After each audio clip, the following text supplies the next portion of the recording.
Salut les amis, salut tout le monde et bienvenue encore une fois de plus sur votre chaîne préférée, la communauté villageoise.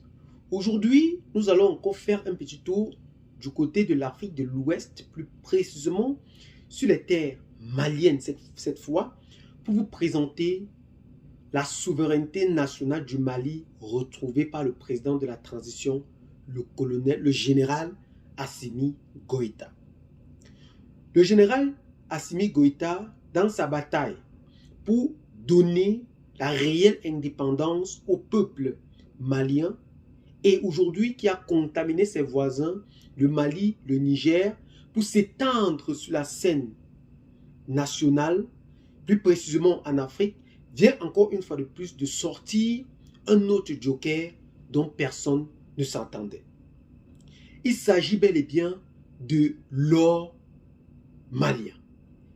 Pour cela, le président de la transition, le général Assimi Goïta, a décidé de s'opposer d'une manière très grave. Nous dirons même en quelque sorte gravissime face à ce géant pays qu'est le Canada. Dans un litige judiciaire qui opposait l'État et la compagnie Barrick, société canadienne, le gouvernement malien a saisi 3 tonnes d'or à ce dernier pour enfin le redistribuer au peuple malien. Estimé à plus de 260 millions de dollars canadiens, la société Barrick a dit dans plusieurs réseaux sociaux que le gouvernement malien a saisi 3 tonnes d'or de leur société. Aujourd'hui, transporté du côté de Bamako par ce même gouvernement pour enfin faire bénéficier cela à l'État même malien. Le gouvernement malien aujourd'hui qui est face à certains obstacles qui les empêchent d'avancer, qui est le financement des projets de l'État.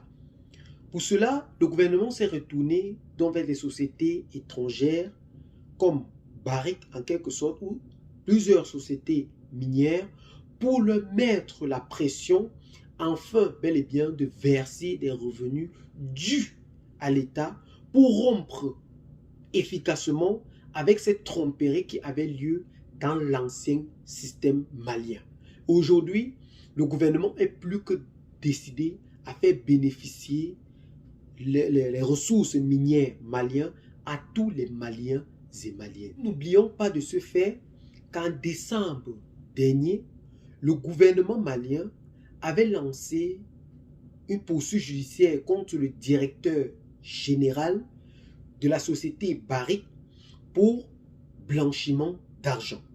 Et nous n'oublions pas aussi ces 4 cadres de cette société minière qui avaient été arrêtés par le même gouvernement malien.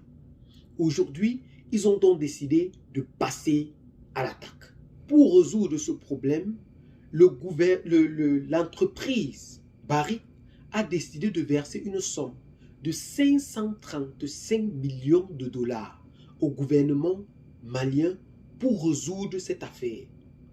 Mais avant ce conflit, 2 semaines après, le gouvernement malien a saisi aussi le président ou le directeur général de la société australienne Absolute et 2 de ses cadres pour le même problème d'exploitation ou la fourniture de comptes illégaux sur le sol malien.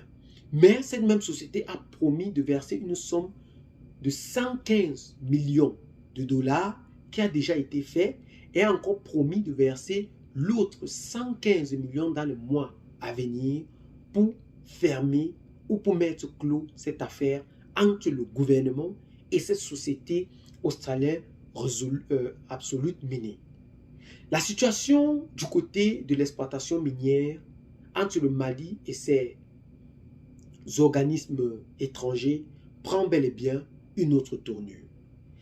Plusieurs personnes s'interrogent sur ce devoir que peut prendre cette tournure entre le Mali et ses sociétés. Mais le gouvernement malien est plus que décidé aujourd'hui à mettre la main sur cette affaire pour classer ou pour rompre avec ces anciens systèmes qui exploitaient illégalement le sol malien.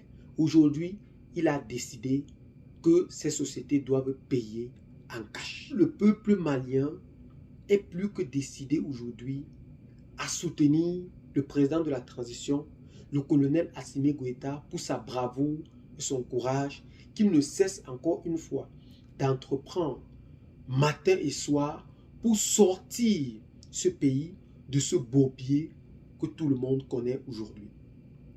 Non seulement pour la lutte antiterroriste que le général Assimi Goïta a décidé de prendre en main, il continue encore une fois de plus de construire des kilomètres de routes, de mettre des chemins de fer, de créer des emplois, et aujourd'hui, on va assister à la plus grande création du système solaire au Mali pour permettre de bénéficier à tous les Maliens de cette électricité actuelle qui jaillira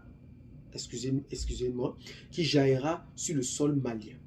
Aujourd'hui, menacé par la Côte d'Ivoire, encore une fois de plus, de suspendre cette lumière que ce pays fournit, nous connaissons encore une fois de plus que le colonel Assimi Goïta est en train de mettre tout en œuvre pour promouvoir un lendemain meilleur pour tous les Maliens et Maliennes.